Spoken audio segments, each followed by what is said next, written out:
안녕하세요. 크립토노마드입니다. 증시도 비트코인도 화폐 패권을 둘러싼 지정학적 긴장도 꽤나 흥미롭게 펼쳐지고 있습니다. 단기적인 시세는 조금 아쉽게 느껴지지만 돌아가고 있는 상황을 바라보자라면 꽤나 전폭적인 전환의 과정이 흘러가고 있다는 것도 느끼기에는 충분해 보입니다. 뉴욕 증시를 압박하고 있는 것은 여전히 부채 한도 협상 상황입니다. 다소 유화적인 뉘앙스를 보여왔던 케빈 메카시 하원 의장에게 공화당 강경파들이 이번에 반기를 들었습니다. 메카시 의장이 부채 협상에서 후퇴하는 모습을 보였다라며 아예 협상에서 빠지라고 요구하고 나선 겁니다. 이게 재밌는 것은 메카시 의장은 이 강경그룹의 도움을 통해서 하원 의장 감투를 얻은 것이어서 이들 40여 명 정도의 강경파 입김에서 자유롭긴 또 어렵습니다. 이게 또 재미있는 과거 스토리도 있는데 아무튼 일단 부채 한도 협상은 상황이 별로다. 그래서 3대 지수 모두 하락 마감했다. 이런 상황입니다. 금리 이슈와 관련해서는 연준의 5월 FOMC 회의록이 공개되면서 이런저런 디테일들을 확인시켜주고 있습니다.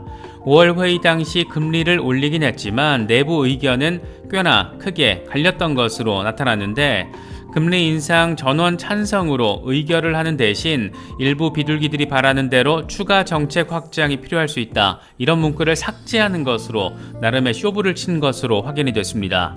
특히 추가 금리 인상 필요성이 적다라는 멘트까지 나와준 것을 보면 당시 분위기가 꽤나 살벌했다라는 점도 느낄 수 있는 것 같습니다. 최근 제롬 파월 의장의 멘트도 그렇고 연준 내부에서의 이런 분위기도 그렇고 어쩌면 6월에는 금리 동결 결과를 바라볼 수도 있지 않을까 기대되기도 합니다. 요즘 리플과 관련해서는 워낙 의미 있는 소식들이 정말 하루도 빼놓지 않고 연일 전해지고 있습니다. 소송 이슈뿐만 아니라 리플의 글로벌 확장과 관련해서도 눈에 띄는 소식들이 있는데 리플이 글로벌 암호화폐 거래소 비트스탬프의 소수 지분을 인수한 것도 재미있게 느껴지고 브래드 갈링하우스 CEO가 스위스와 아랍에미리트의 기업 인수에 사용하겠다라며 현금 10억 달러를 준비해 놨다라는 것도 이걸 밝힌 것도 상당한 의미 부여가 가능할 것 같습니다. 소송과 관련된 상황이 무엇보다 최대 관심사라고 할 수 있는데 만약 합의 도출 과정이 이어지지 않는다라면 그건 법원의 판결을 통해서 약식 재판이 마무리가 된다라는 건데 이와 관련해서는 리플 진영에서 활동하고 있는 제레미 호건 변호사가 나름의 관점을 제시했습니다. 대단한 통찰을 보여준 수준은 아니지만 미국 변호사가 바라보는 지금의 상황이라는 점을 놓고 생각을 해보면 간단한 라운드업 정도의 의미 부여는 가능할 것 같습니다. 최근 암호화폐 하드월렛 기업 레저가 시드 문구 복구 기능이 포함된 서비스 출시 계획을 발표하면서 한바탕 난리가 났습니다. 내가 아닌 제3자가 시드 문구를 복구할 수 있다라면 내 자산을 컨트롤할 수 있다라는 의미여서 대체 왜 레저가 이런 선택을 한 건지를 놓고 여러 비판이 나왔던 겁니다. 중앙화 거래소에만 보관을 하자니 FTX 사태 같은 게 다시 벌어질까 걱정되기도 하고 콜드월렛에 보관을 하자니 이번에 레저처럼 다소 이상한 계획을 발표하기도 하고 이래저래 커스터디 이슈는 앞으로 한동안 이 산업의 관심사안이 될 수밖에 없을 것 같습니다. 개인적으로는 분산 보관 방식으로 리스크 매니지먼트를 하는 게 하나의 방법이 될 수 있을 것 같다라고 생각을 하고 있고 그래서 일부 장기 투자 물량 그 중에서도 일부는 저는 디센트 월렛에 보관을 하고 있습니다. 콜드 월렛에 관심이 있으신 분들은 오른쪽 상단의 카드를 클릭하시면 저희 채널과 파트너십을 맺고 있는 디센트 월렛을 특별 할인 가격에 구매하실 수 있습니다. 단기 대응을 위주로 하시는 분들은 굳이 구매하실 필요는 없을 것 같고 중장기 대응을 하시는 분들은 콜드월렛이든 탈중앙화 거래소든 리스크 분산 관리를 하시는 것도 도움이 될 수 있을 것 같습니다. 특정 거래소나 코인 이체와 관련된 문의는 디센트 고객센터를 통해서 확인하실 수 있습니다. 그럼 이번 영상 시작하겠습니다. 미국 부채 한도 협상 돌아가는 것을 보면 꽤나 흥미진진하게 느껴집니다. 사실상 교착 상태에 빠진 모습으로 인해서 증시가 하방 압력을 받는 건 아쉽게 느껴지지만 그 속내를 들여다보면 지금 현재 미국의 상황, 더 정확히는 불안과 갈등으로 점철된 미국의 현재를 조금 더 직접적으로 느낄 수 있기 때문입니다. 이번에 다시금 협상 자체를 교착 상태에 빠뜨린 주역들이 있는데 바로 공화당 강경파 그룹 하우스 프리덤 코커스가 메카시 하원 의장에게 협상에서 빠지라고 요구하고 나선 겁니다. 아니 뭐 지들이 뭔데 하원 의장한테 협상에서 빠져라 말라 말하고 그러냐 라고 생각할 수도 있겠지만 이들 사이의 정치 역학 구도를 살펴보면 이게 또 말이 되는 측면이 존재합니다. 간단히 정리를 하면 맥카시 하원 의장은 하원 의장 선출 당시 하우스 프리덤 코커스의 도움으로 당선이 됐고 그래서 이 양반들의 영향력에서 자유로울 수가 없습니다. 이 강경파들은 다소 어느 정도 꼴통들로 구성되어 있는데 그 수준이 어느 정도냐면 트럼프도 못 말린다 뭐 이런 말이 나올 정도입니다. 가장 대표적인 예가 맥카시에 대한 하원 의장 선출 투표 과정이었는데 당시 10번 넘는 투표를 거치면서도 맥카시가 과반 득표를 하는데 실패했고 그 중심에는 이 강경파 그룹이 자리하고 있었습니다. 트럼프가 맥카시를 공개 지지했는데도 불구하고 이 양반들 꿈쩍하지도 않았고 당시 그 이유가 재밌습니다. 맥카시가 민주당의 협력적이라는 점에서 하원 의장 선출을 반대했던 겁니다. 정책적으로 보호무역 성향이 강하고 강력한 불법 이민 단속 또 감세를 주장하는 이 강경파들이 입장을 바꾸고 나서야 맥카시가 하원의장에 선출될 수 있었던 건데 최근 돌아가는 협상 상황이 어째 백악관 좋은 일만 해줄 것 같은 뉘앙스가 풀풀 풍기다 보니까 급기야 맥카시한테 협상단에서 빠져라 이렇게 요구를 한 겁니다. 세상 편하게 사는 방법 중에 하나는 역시나 이 꼴통 자질로 무장하는 게 유리할 수 있다. 뭐 이런 부분도 새삼 느끼게 하는 것 같습니다. 미국의 이 같은 정치 노름은 장기 외환 신용 등급에도 이미 영향을 미치고 있습니다. 글로벌 신용평가 회사 피치는 미국의 신용 등급과 관련해서 부정적 관찰 대상으로 지정을 했는데 보통 부정적 관찰 대상 지정은 특정 상황이 발생하기 전이나 그 후로 등급 여파를 명확하게 파악하기 어려울 때 추가 정보 확인을 위한 목적으로 구분되곤 합니다. 현재 미국의 부채 한도 협상이 사실상의 교착 상태를 보여주고 있고 이에 따라서 디폴트 가능성이 고조되는 만큼 아예 디폴트 가능성을 놓고 부정적인 관찰 대상으로 설정해 놓은 뒤에 이 상황을 평가하겠다라는 것을 밝힌 겁니다.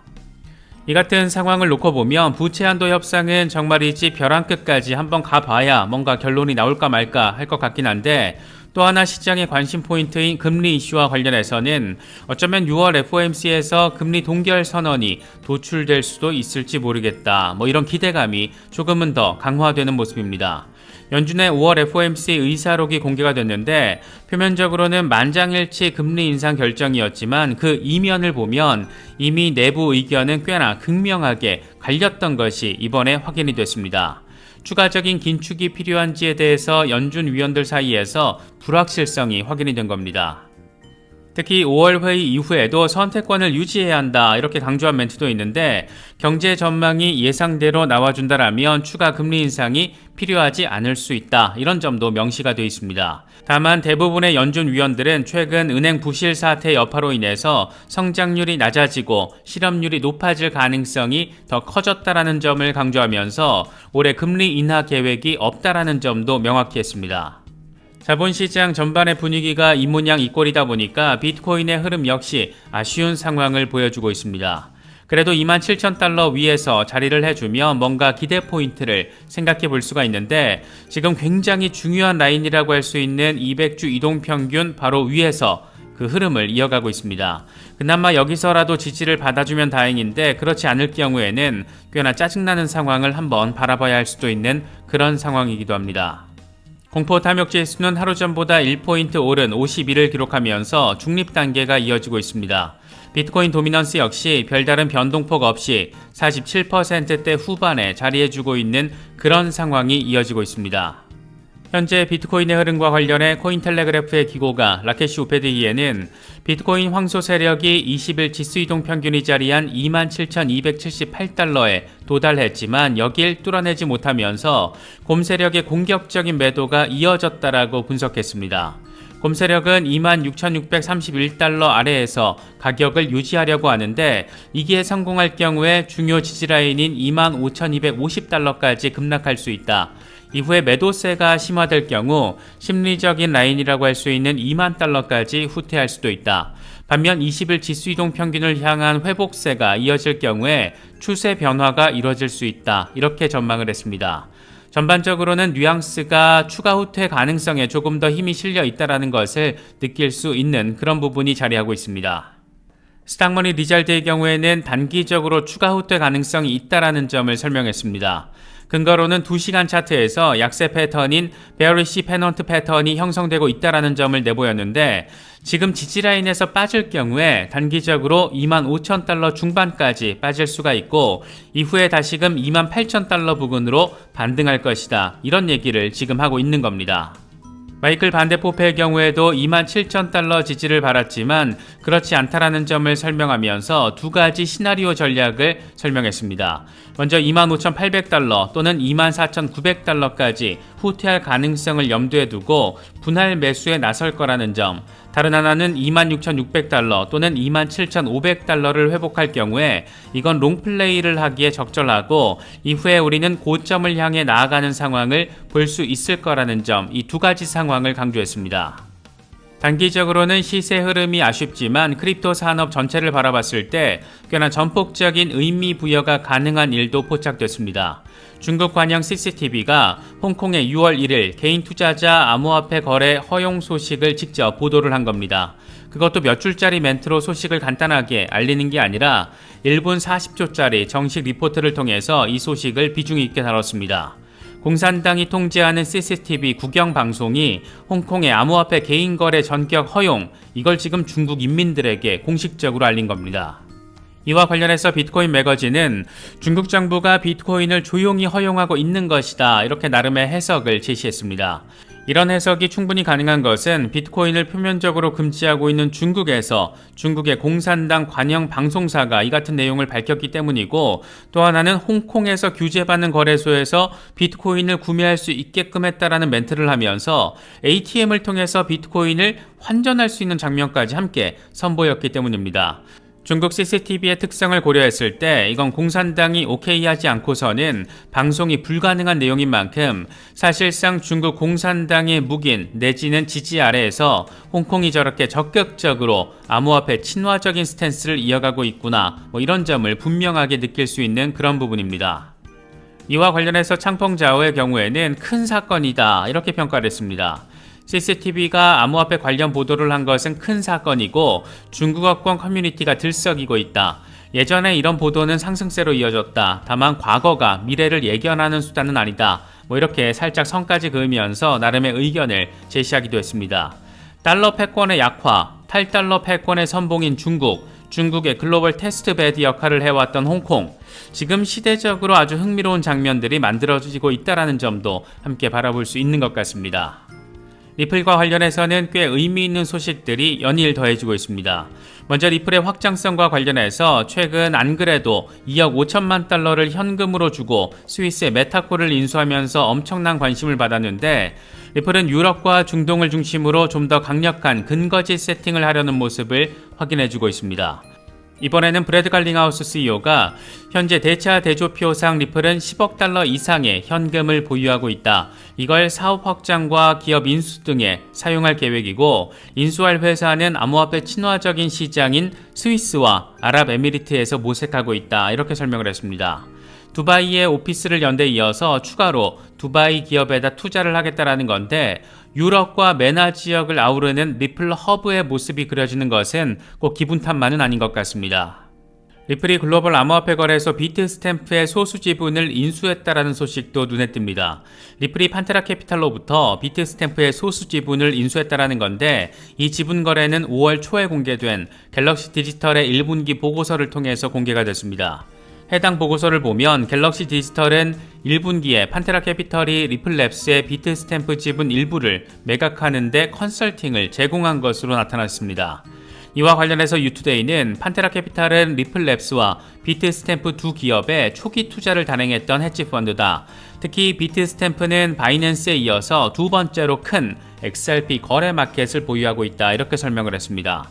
투자 동기가 명확하진 않지만 비트스탬프에서 거래되고 있는 XRP의 비중을 고려하면 XRP 유동성 확장 측면에서 리플이 가질 법한 의도성 정도는 생각해 볼 수 있을 것 같습니다. 소송 이슈와 관련해서는 이번엔 제레미 호건 변호사가 나름의 관점을 통해서 간단한 라운드업을 제시했습니다. 자신이 바라보기에 소송 판결은 힘먼 스피치 내용 공개 이후가 될 것이라는 게 핵심입니다.